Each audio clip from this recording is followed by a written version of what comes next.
pwedeng wala. Kung wala, kung wala kang mga to, compliant ka pa rin kasi nga optional. O ganun siya ha. Baka ako kasi, ay naku, wala po akong ganito. So meron na po akong penalty. Hindi ho, optional nga eh. Kung ginugusto mo lang. Ano ba yung mga to? Inventory book. Yan. Or subsidiary ledgers. Yan. Okay, so yan po ay optional sa seller of goods. Okay, on top of this 6 na libro. Okay? Question. Sir, ako po ay seller of goods. Dalawa lang po ang meron kami, sir. Ito po, mga to, nabanggit nyo, wala. May penalty po ba ako? Or ano po ba ang gagawin ko para po ito ay ma-include? Ang proseso po, kung ganun po ang sitwasyon, dalawa lang po ang naibigay ng BIR. Ano po bang nangyari? Kasi ho, sa amin ho, sa probinsya, yung BIR na din po kasi ang nagbibigay ng libro. Babayaran ko lang po siya, pagbalik sa akin, may tatak na yung libro. Lahat-lahat na po yun. Ganun po kasi. No? Ano po ba yung dapat? Ang dapat ho dyan, tandaan natin, again ha, as mentioned kanina, si BIR ay taga-implement ng batas. Nag-i-implement lang po siya. Pag sinabi natin nag-i-implement, service-oriented yan. So pag sinabi kong service-oriented, hindi yan seller of books. Hindi ho yan nagbebenta ng libro. Hindi po sila branch ng National Bookstore. Okay? So yung arrangement na ginagawa ng BIR sa inyo, na babayaran nyo na lang siya, tapos pagbigay sa iyo ay libro na may tatak, hindi ho dapat ganon ang sitwasyon. Ang dapat pong ginagawa doon ay kayo mismo ang bibili ng mga libro na to sa National Bookstore. Pupunta po kayo sa BIR at patatatakan yung mga libro na to. Pipilapan nyo po yung application for the registration or update ng books. Wala pong bayad yun. Okay? So, ganun po ang tamang ginawa. Kaso lang, anyway, sa mga probinsya ko kasi, laging one-stop shop nga po ang BIR. No? Hindi lang kasi siya nagiging executive branch. No? Nagiging, na rin siya, business combination ng National Bookstore. Okay? So, nagiging seller of goods, which is hindi dapat, no? So, sir, paano yan? Dalawa nga lang po kasing libro ang binigay sa akin ni BIR. Di ba ho dapat alam ng BIR yun? Hindi nga po alam, kaya nga po dalawa lang. So, ano po yung remedy? Kung ipapa-add nyo po itong 4, i-update nyo lang po yung libro, yung application, may application po kasi siya, mag-update lang po kayo ng books. At this time po, kayo na po ang pumili ng libro, mag-apply po, mag-submit lang po kayo ng update ng registration ng books, then patatakan po kay BIR. May penalty po ba yon? Wala. Why? Kasi additional registration of books lang po ang issue doon. Klaro tayo doon ha? Sir, ang meron po kami ngayon ay CDB, CRB, General Journal, General Ledger. Pwede na po ba yan? Ito pong 4 na to, ito po kasi yung basic. So, pwede na po ito. Okay? Kung 4 po meron na kayo, okay na po ako dyan. Sir, paano yung sales journal? Yung sales journal, pwede mo siyang i-record sa cash receipts. Yung purchase journal, pwede mo siyang i-record sa CDB. So, technically, pwede mong i-drop itong purchase journal at sales journal. Okay?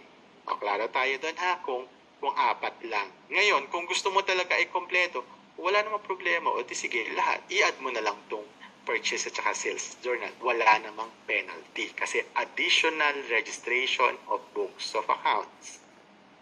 O, klaro tayo doon ha. Nakikit niyo yung mga senaryo ha, kasi ito yung usual na nagiging problem ng mga taxpayer.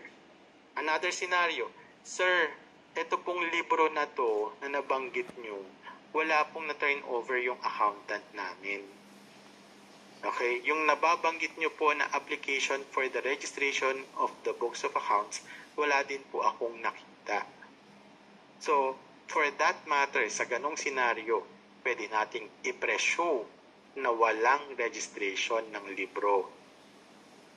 Sir, pag magpaparegister po ba ako nito, may penalty? At this point, meron. Why? Bakit merong penalty? Okay? Kasi, late registration of books of accounts ka na. Dapat, itong mga libro na to, naparegister mo siya, usually no, yung general rule, at the time of the registration ng business, kasama mo na siyang ipaparegister. Since wala kang ang proof na ikaw ay nakapagparegister, so hindi ka nakapagparegister. At kung ngayon ka magpaparegister, consider siya as late registration. So may penalty. Okay? Magkano yung penalty? Under po sa RMO 7-2015.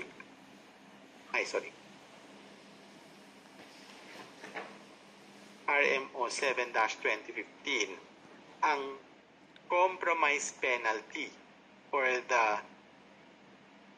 late registration of books of accounts ay minimum of 1,000, maximum of 25,000 per books per year, depending on the sales. So, meron pa siyang condition na na sales or ganun.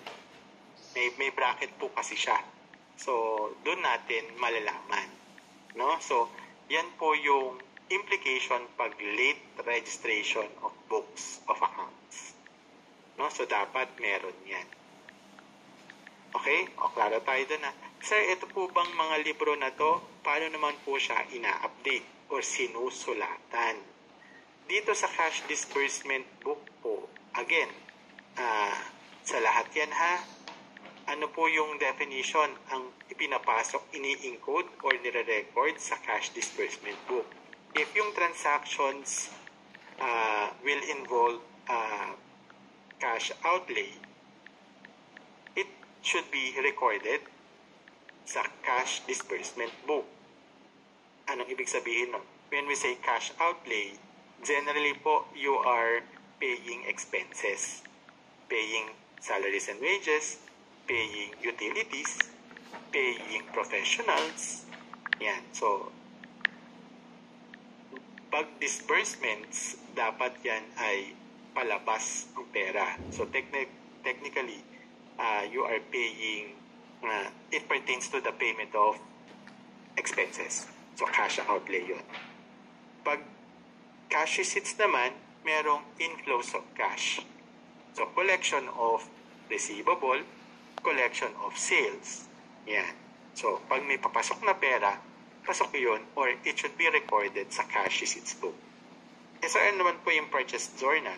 O the purchase of inventories on account.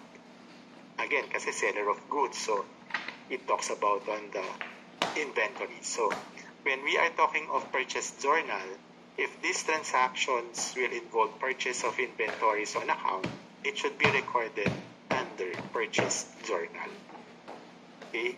Purchase of inventories on account. Anong ibig sabihin po nun?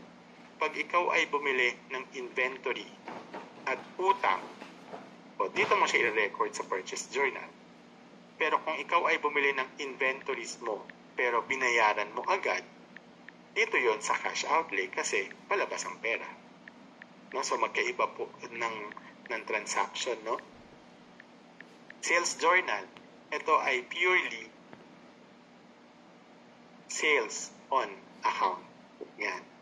So kung ikaw ay nagbenta, pero pinautang mo yung benta mo, it will be recorded under sales journal. Pero kung ikaw ay nagbenta, halimbawa nagbenta ako kay Ma'am Andrea ng laptop, 58,000. Tapos binayaran agad ako ni Ma'am Andrea ngayon at the time of delivery. It will be recorded under cash receipts book. Ito pong purely sales on account, halimbawa nagbenta po ako ngayon kay Ma'am Andrea ng laptop. pero sabi ni Ma'am Andrea, Frank, babayaran nilang kita ng June 30. Okay? 90 days. Or 60 days. No? June 30. Kasi wala pa akong pera. O in that case, sa accounting po kasi, may i-record dapat yung benta mo. Since wala kang nakolekta dahil pinautang mo yung benta mo, it will be recorded under sales journal. Okay, so ganun po yung pagkakaiba nung dalawang senaryo na binanggit ko. Okay? General journal, if these transactions will not fall under CDB, CRB, PJ, or SJ, it will be recorded under general journal. Okay? So, kung may mga transactions ka daw na it will not affect the cash outlay or cash inflows or purchase of inventories on account or purely sales on account, it will be recorded under general journal. Ano yung mga yon? Interest income. Okay? Or auditor's adjustment, month-end adjustment, correction of entries, o the record yun sa general journal. Okay? Sabi ni Sir, can we record using Excel sheet only and no need to submit physical or hard copy of these books or journals? Okay, so balikan natin si Sir. Sige po, i-kwento ko lang itong mga kwento natin. Sige. Sa General Ledger, for the GL, ito yung summary of... wait lang. This is the summary of CDB, CRB, PJ, SJ, and General Journal. General Ledger po ang tawag doon. Sinasummarize po siya. Okay? So, pag nasummarize mo na siya sa General Ledger, technically, that is the time you can now prepare the financial statement. The financial statements. Pag ganun siya. Okay, so, ang end result po nito ay financial statements. So, the financial statements are actually lifted sa General Ledger. Okay? Ngayon, so sir, alam ko na po yung transactions. Alam ko na po kung saan siya ire-record. Paano po ba yung manner of recording? So, dito na po papasok yung konsepto ng manual books of accounts. Okay? Sa manual books of accounts, kaya ang tawag sa kanya ay manual, ang rule, it should be recorded or written manually. So, anong ibig sabihin nun? Isusulat mo talaga siya literal na manual. Isusulat. Sir, pwede bang Excel na CDB, CRB, SJ, lahat-lahat, ipiprint out ko yon, tapos ididikit ko po sa libro? Pwede ba yon? Hindi. Sir, pwede po bang yung Excel, ipiprint out ko na lang po ba? Tapos yun din po ang sasabihin ko kay Bea. Hindi, ito po yung manual namin. Pwede po ba yon? Hindi. Okay? So, pag sinabi nating manual books of accounts, nag-e-expect talaga yung rules talaga ng BIR, expecting na etong mga libro na to, sinusulatan manually. And it should be handwritten. No? Baka ho kasi meron kayong way na inalis nyo yung tahi, inalis nyo yung stapler, then finit sa computer para doon naka-print out. Hindi po pwede rin yun. Dapat, kaya nga po manual. It should be manually written. Okay? It should be manually written. Okay?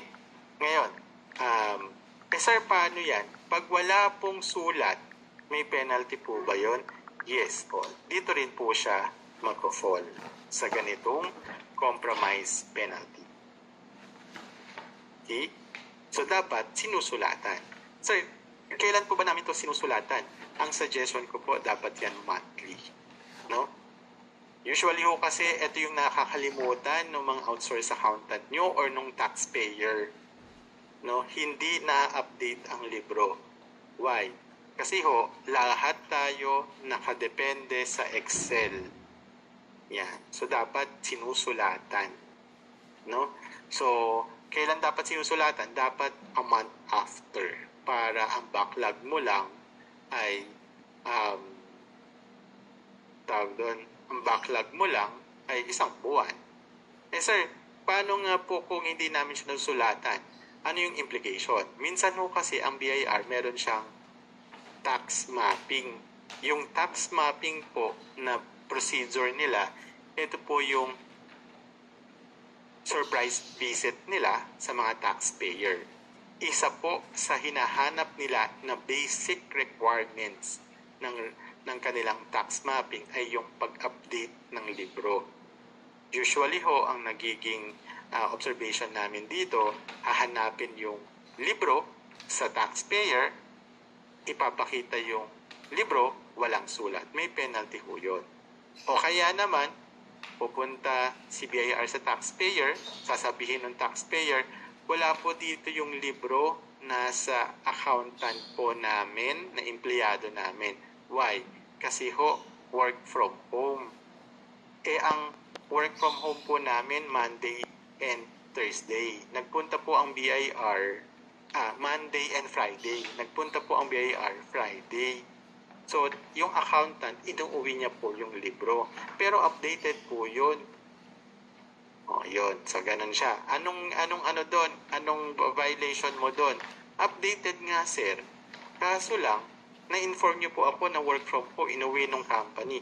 Dapat ho, ang libro should be located or placed in the company's premises at all times.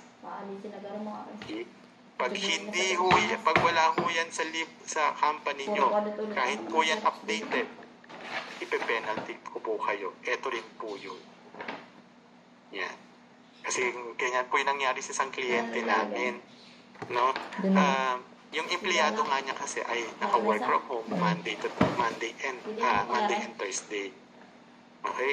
So, ang kagandahan doon sa kliyente, real time kasi siya. Kung may transaction kahapon, ngayon Thursday, ina-update. So, real time. Diba? So, sobrang sipag nga nung empleyado, ina-update. Kaso lang, na-document, na naiuwi, bawal po kasi siya. Ang libro should be located or be placed in the company's premises at all times. Otherwise, the BIR will impose penalties. Okay? So, ganun po siya ha. Dapat nasa company po yan. Okay, sir, paano yan? Tawag doon, binibigay po namin sa external accountant. O, yun. So, yung ganong rule, hindi talaga. No? So medyo, tawag doon, medyo, may exposure kayo doon. Okay? So, dapat updated, dapat existing sa company's premises. No? So, ayan. Next, proceed po ako with dito kasi nasa goods pa lang ako. Pag services naman, seller of services, dapat ang libro mo ay cash disbursement, cash receipts, pwede kang walang purchase journal, pwede kang walang sales journal, meron ka dapat general journal, meron ka dapat general ledger. Okay? So, technically, 4. So, ito yung binanggit ko po kanina na pwedeng 4 lang po ang libro mo. Kasi ito naman po yung minimum na meron ka dapat na libro. Okay? So, ayan. So, yan po ang konsepto for the manual books of accounts. It should be written manually and should be updated. Dapat sinusulatan siya and it should be placed in the company's premises. Okay? Next, kung ikaw naman ay, okay, sorry. So, ito po yung registration, no? At saka yung subsequent registration. Manual registration at saka yung procedure in updating the books of accounts. Okay? Sir, ano naman po yung subsequent registration ng manual? Okay? Usually ho, ang ipaparegister lang po natin na mga libro, etong mga to, no, goods or services, ay yung libro lang po na with pages that are about to be exhausted. Anong ibig sabihin nun? Di ba ho, sinusulatan nyo yung CDB, CRB, itong mga to, nauubos din po kasi yung pages nun. Pag paubos na yung libro na yun, particularly, kunwari, ito si CDB, paubos na. Okay? Ngayong May, 5 piraso na lang. Ngayong May pa lang, ito lang po yung CDB ang ipapa-renew mo for the manual books of accounts. Sir, paano po yung iba? Since may masusulatan pa siya, hindi mo pa siya pwedeng i-renew. Dahil meron pa ngang masusulatan. Sir, kahit po ilang taon nang hindi nauubos yung pages, kasi nga ho, technically ho, isang transaction, isang taon, pwede po ba yun? Yes. Basta ang rule, ang i-renew mo lang under the manual books of accounts are yung books with pages that are about to be exhausted. O, ganun siya ha. O, so, dapat ganun. Okay? So, usually ho kasi ang ginagawa ng iba dyan, every December 25 or 31 ata, before December 31, nire-renew yung buong libro, tapos walang sulat. Okay? Yun po kasi yung dating rule. Ngayon po kasi, 2 or 3 years ago, ang rule po talaga, ang nire-renew lang po na libro ay yung libro with pages that are about to be exhausted. Yung paubos na yung libro. Kung meron pa siyang masusulatan, pwede mo naman siyang gamitin sa susunod na taon. Okay? Next. Kung ikaw naman ay pinili mo loose leaf, okay? Pag pinili mo naman ang loose leaf, okay, same concept. Si loose leaf kasi magge-generate din siya ng CDB, CRB, PJ, SJ, GJ, at GL. Okay? For the initial registration ng loose leaf, dapat you have to fill up or submit yung application for the loose leaf application. Okay? Pag sinabi nating loose leaf, sir, ano po ba itong loose leaf? Yung loose leaf po, pwede siyang Excel, pwede siyang accounting system, na sino-sino yung mga yon.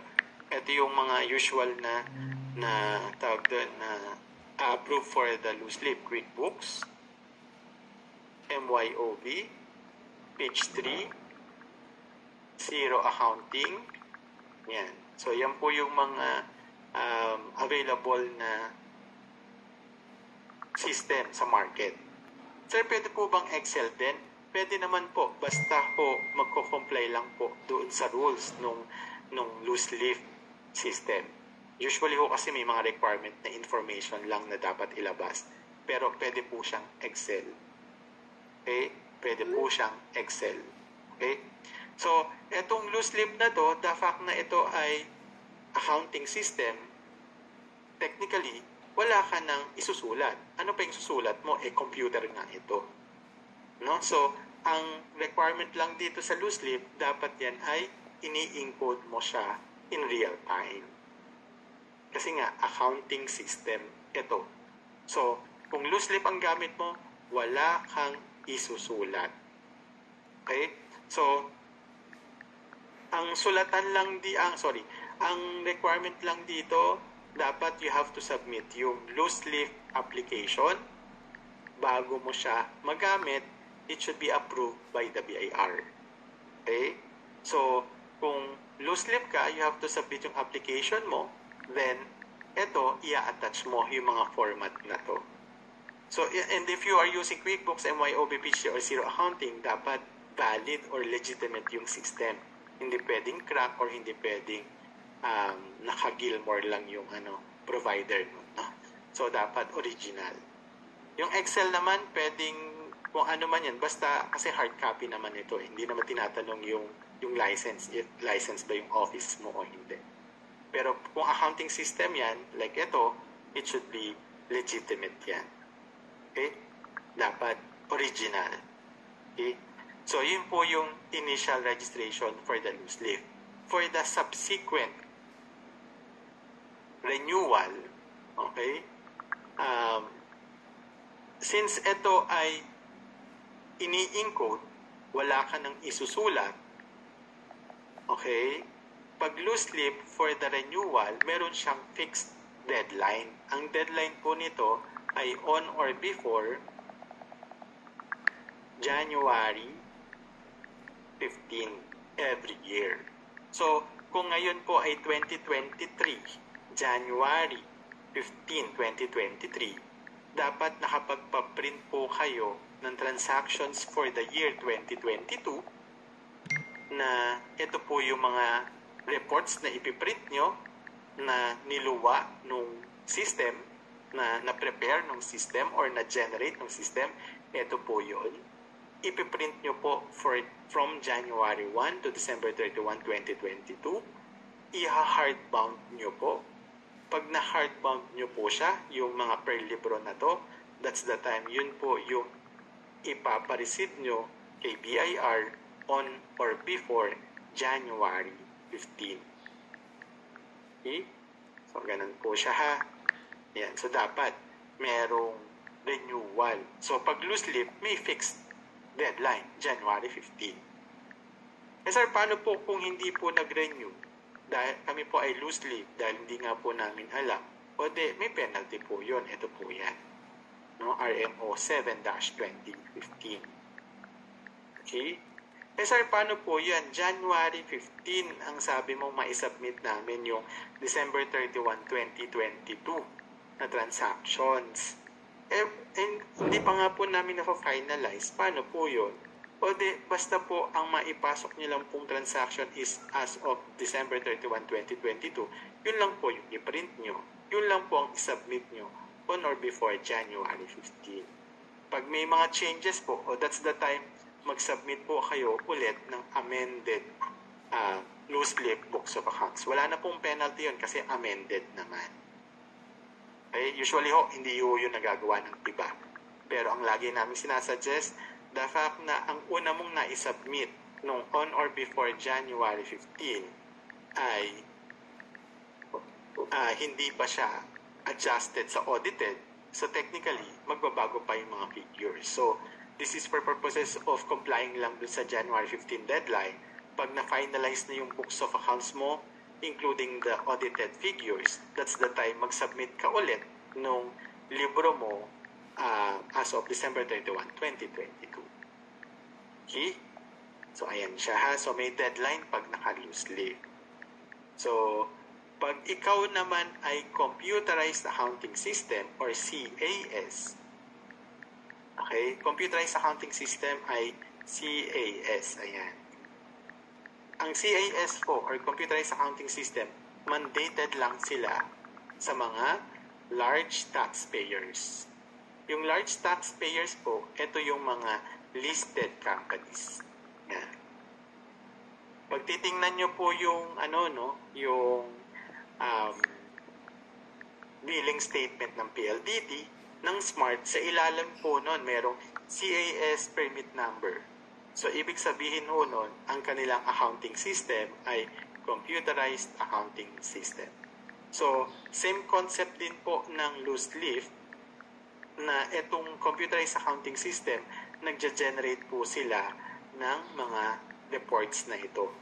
So, when we are talking of December 31, 2022, isa-save nyo po yung transactions sa isang CD, then, isasubmit nyo po siya on or before January 30. Okay? So, kung sa loose leaf January 15, yung subsequent renewal naman po ng Computerized Accounting System ay on or before January 30. Ang sinasubmit po dito ay CD. Yan, CD or DVD or diskette na nakasave doon yung transaction na mga to. Usually ho, ang kilalang Computerized Accounting System na na-aprobahan ng BIR ay SAP or Oracle.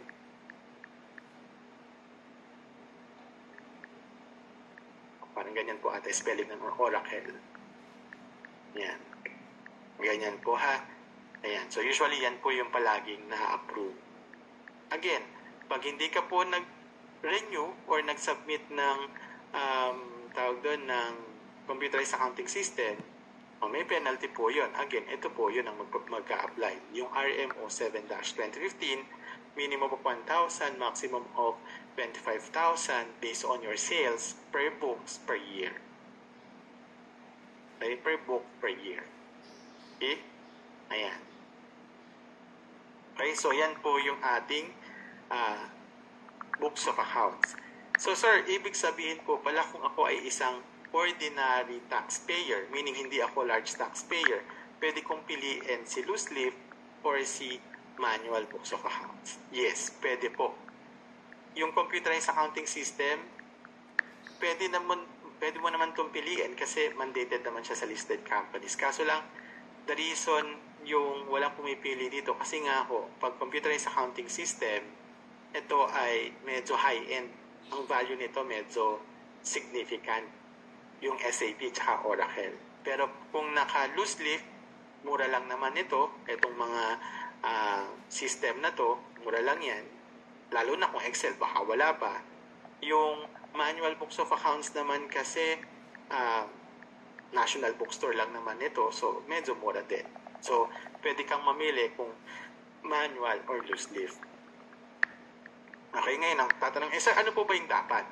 Ano po ba yung pwede dyan? Ang lagi naming suggestion dyan, it depends. No? Kung ikaw ay gusto mo efficiency, kinakailangan mag-loose leaf ka naman. Mag-loose leaf ka na lang. Why? Kasi ang gagawin mo lang naman mag-i-encode, wag mo lang kakalimutan yung on or before January 15. Taking into consideration din yung period na mag-hardbound yung printing company. Kasi baka kasi ang gawin nyo, January 14 ka January 14 ka tawag doon, mag-print. Syempre, pupunta ka ba kay printing company kasi ipapa-hardbound mo yan. Tapos sasabihin mo kay printing company, dapat po bukas maibigay na. Dapat po maibigay na. Syempre, may period din yan. Dapat po may period din yan, 2 or 3 days kasi din ang pagpapa-hardbound. Okay, so dapat merong nakaplano. Okay? So, ayan po. Okay? So, kung efficient ka, dito ka, para at least hindi ka na magsusulat. Okay, tapos, bantayan mo lang yung deadline. Ngayon, kung medyo tight yung budget mo, di mag-manual ka, provided, of course, isusulat talaga. Kung may staff ka na magsusulat ng napakadaming transaction, dapat, ito lang yung babantayan mo sa manual. Then, ang i-renew mo lang ay yung libro na mauubos. Pero yung mga libro na hindi naman mauubos at meron pang masusulatan, wala ka pang gagawin doon. Okay? So, ayan. Proceed po ako.